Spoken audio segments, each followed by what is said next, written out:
Adora grew consumed with the thought that putting on weight was the only path to being accepted. She began eating far beyond what her body required, forcing herself to devour large servings of yam fufu and palm oil stew at every sitting. She would sit before piles of food, sweating as she shoveled mouthful after mouthful, determined to mold her body into a shape that would win the approval of her village. Yet no matter how much she ate, the weight never came. Hamala was unlike any other place.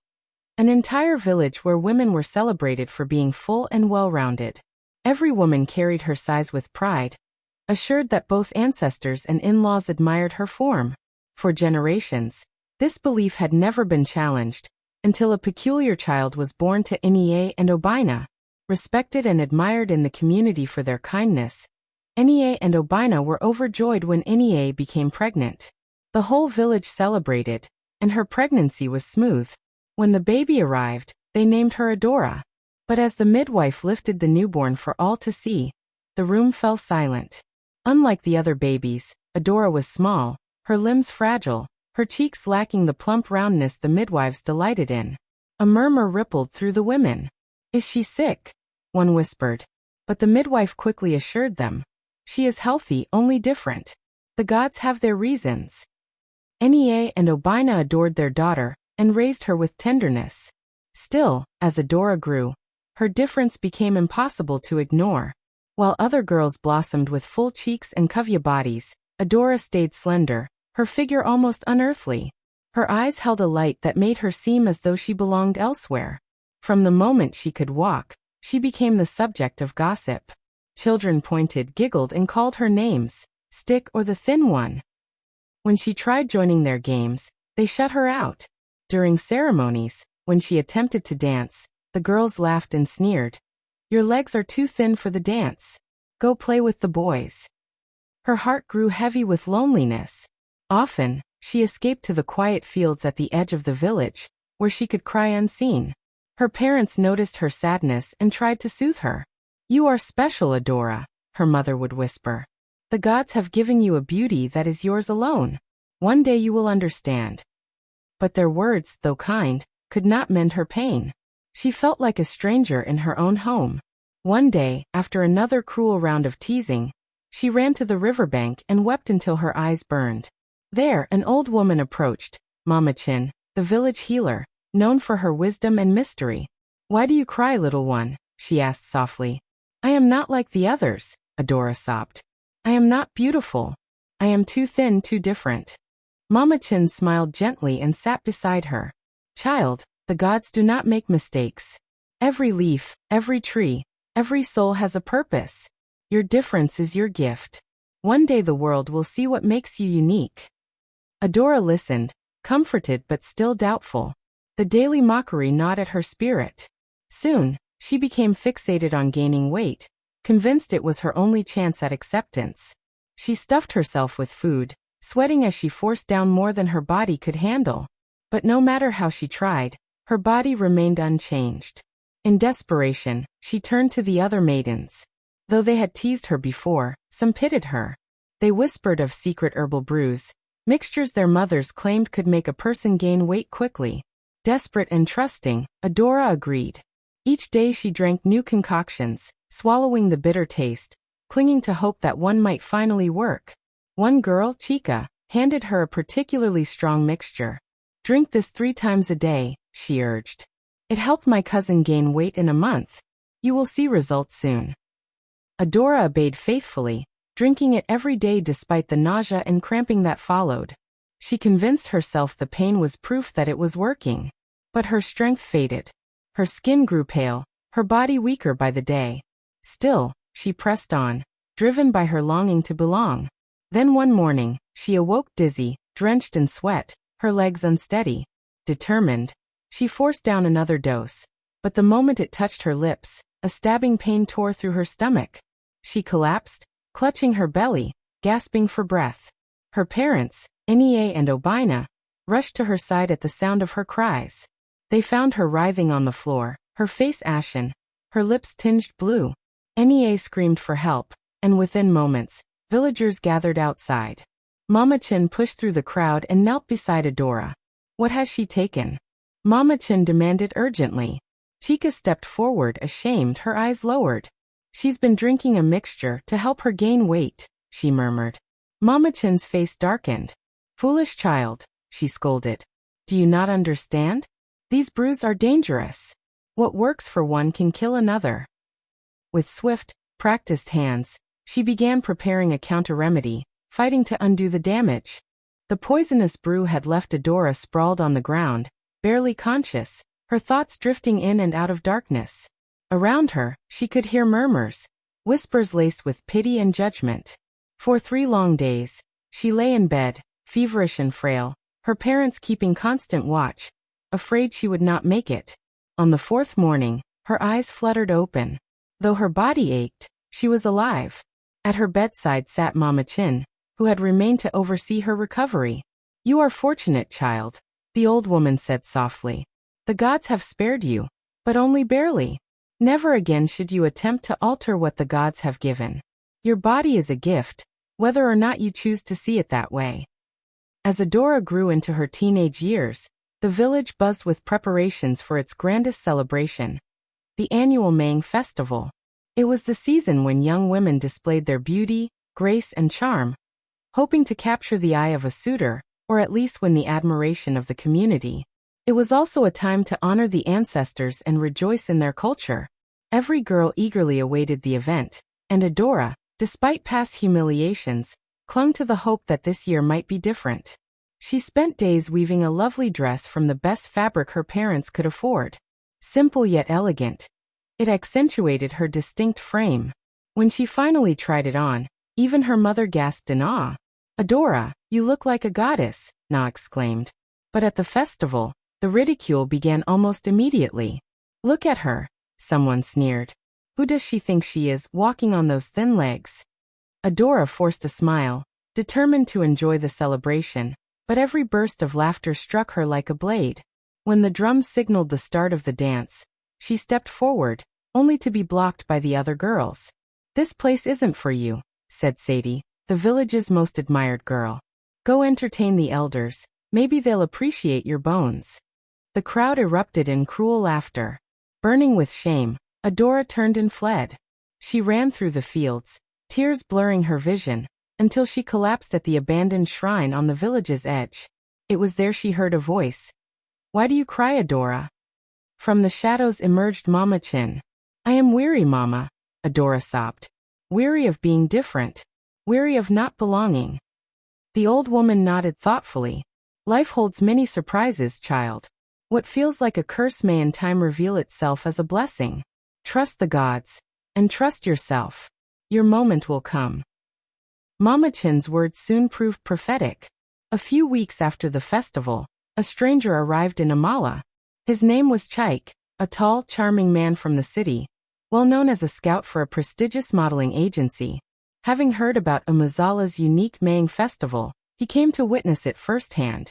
While the beauty of the village women impressed him, it was something else that caught his attention. By the riverbank, he saw a slim, graceful girl who stood out like a delicate flower among towering trees. He approached gently. Hello. My name is Chaik, he said with a warm smile. I couldn't help but notice you. You have a rare kind of beauty, something different. Have you ever considered modeling? Adora blinked in confusion. Modeling? What is that? Chaik chuckled softly. It is a career where people with unique looks present clothing, jewelry, and products. I believe you could go far. Still unsure, Adora whispered. But I am not beautiful. Chaik shook his head. Who told you that? Beauty takes many forms. Trust me, Adora, you are truly special. That night she returned home, her thoughts spinning. She told her parents about the stranger and his proposal. At first, they hesitated, fearful of sending their daughter to the city. But when they saw the spark of hope in her eyes, they relented. If this is what you truly desire, we will support you, her father Obina said. But remember, the city is nothing like our village. It can be harsh, even unforgiving. Adora nodded, understanding the risks but burning with determination to prove herself. She agreed to leave Amala with Chaik. The villagers were stunned, some scoffing. She'll return with nothing, they muttered. But her parents stood firm beside her, and Mama Chin pressed a small charm into her hand. Remember, child, you are special. The city overwhelmed her at first. It was noisy, crowded, and full of towering buildings, bustling markets, and hurried strangers. Everywhere she looked, there were cars, lights, an endless movement that made night seem like day. Chaik brought her to his agency, introducing her to his business partner, Ife, a former model. Ife examined Adora critically. Are you sure about this one, Chaik? She doesn't look like the usual girls we work with. Chaik smiled. That's exactly why I'm sure. She has a different kind of beauty, a freshness the industry needs. Trust me, Ife, she's special. Though doubtful, Ife agreed to give Adora a chance. They began training her, teaching her how to walk, pose, and carry herself before a camera. The first weeks were hard. Adora wrestled with insecurity, convinced she didn't belong. The polished city girls with their perfect hair and towering heels whispered behind her back, mocking her awkwardness. But Chaik never lost patience. You're doing wonderfully, Adora, he encouraged. Just be yourself. Let your uniqueness shine. Gradually, she found her rhythm. Her confidence grew, her poses became more natural, and soon she began attracting the attention of photographers and designers. One day, during a photo shoot, a renowned fashion designer, Mrs. Akinola, stopped by the agency, scouting for fresh talent for her upcoming collection. As she strolled through the studio, her gaze landed on Adora, who was nervously preparing for her turn in front of the camera. Who is that? Mrs. Akinola asked, pointing directly at her. Oh, that's our new recruit from the village, Ifa replied dismissively. She's still finding her footing. But Mrs. Akinola's interest was piqued. Bring her forward, she instructed. When Adora stepped closer, Mrs. Akinola's face lit up with a smile. There's something different about you, she said softly. A raw, untamed quality. I want you to showcase my new line. Adora was stunned. She could hardly believe her ears. This was the opportunity she had been dreaming of. Nervously, she accepted. Within days, she was thrust into the spotlight at one of the city's most prestigious fashion shows. As she walked the runway in one of Mrs. Akinola's creations, the audience was captivated. Her grace, natural poise, and striking beauty left them spellbound. By the next morning, her face was splashed across newspapers and social media. She was praised for her refreshing presence, and quickly became the center of attention. Offers poured in, and soon Adora was walking for top designers and luxury brands. The girl from Amala had become the city's newest sensation. But with fame came challenges, rivalry from other models, the pressure to maintain her image, and the constant gaze of the public eye. She found herself at glamorous parties, mingling with celebrities and powerful businessmen. Yet beneath the glitter and glow, she often felt a pang of loneliness. One evening, after a grueling day of back-to-back photo shoots, she sat alone in her lavish apartment, staring out at the city lights. Despite her success, a void lingered. She longed for her village, her parents, the simplicity of Amala, and even the playful laughter of the children who once teased her. A knock at the door broke her thoughts. It was Chi, who had noticed her recent sadness. Adora, are you all right? He asked, his voice laced with concern. She sighed. I'm grateful, Chi, truly. But sometimes I feel like I don't belong here. I miss home. Chi nodded gently. It's normal to feel that way. But remember, you've come so far. You inspire countless people every single day. Don't let a moment of loneliness overshadow the journey you've built. His words struck deep. Adora realized she could bridge both worlds. She would use her platform not just to model, but to give a voice to young girls who felt different or out of place. She began speaking openly in interviews, sharing her story, her upbringing, the beauty ideals of her village, and how her differences had become her greatest strength. Months later, Adora decided to return to Amala. It had been so long, and though unsure how she'd be received, she felt the pull to reconnect with her roots. She sent word to her parents, but the rest of the village's response remained a mystery. As she entered the village square, she was overwhelmed by the sight. A huge crowd had gathered. The same villagers who once mocked her were now cheering her name. Children rushed toward her, laughing and waving. Even the women who had once excluded her came forward to embrace her. Her parents stood proudly at the front, eyes brimming with tears. Mama Chin was there too, smiling knowingly. "You see, child," she whispered. "Didn't I tell you? The gods have their plans." Adora hugged her parents tightly, her heart swelling with love and acceptance. The village elders invited her to speak. Taking a deep breath, she addressed the crowd. "I left this village believing I didn't belong," she began, her voice strong and clear. "But the truth is, our uniqueness is what makes us beautiful. I've learned that beauty is not only in appearances, but in how we see ourselves. No one should ever feel less because they are different." Her words resonated deeply, and many nodded in agreement. They no longer saw her as the awkward girl who once left for the city, but as a symbol of courage, determination, and self-love. Adora's return sparked change in Amala. Her story had gone viral, drawing visitors from far and wide who wanted to see the village that raised a city model. More importantly, she inspired the community to re-evaluate their standards of beauty and success. Women began celebrating their own features. The same girls who once teased Adora now looked up to her. Even Aini, who had mocked her at the Maiden Festival, approached in tears. "I'm sorry, Adora," she whispered. "I was wrong. You've shown us the meaning of true beauty." Adora smiled and embraced her. "We all learn in our own time," she replied warmly. Before leaving Amala, she gave back to her community. Using her earnings, she built a community art and learning center where children could develop skills in modeling, photography, and public speaking. She named it Mama Chin's Wisdom House, honoring the healer who first taught her self-worth. The center flourished, becoming a place where young people found purpose and belonging.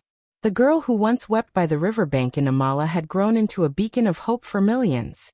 Her journey proved to the world that true beauty lies not in conformity, but in the courage to embrace who we are. Thank you for watching. Please like and share your thoughts in the comments.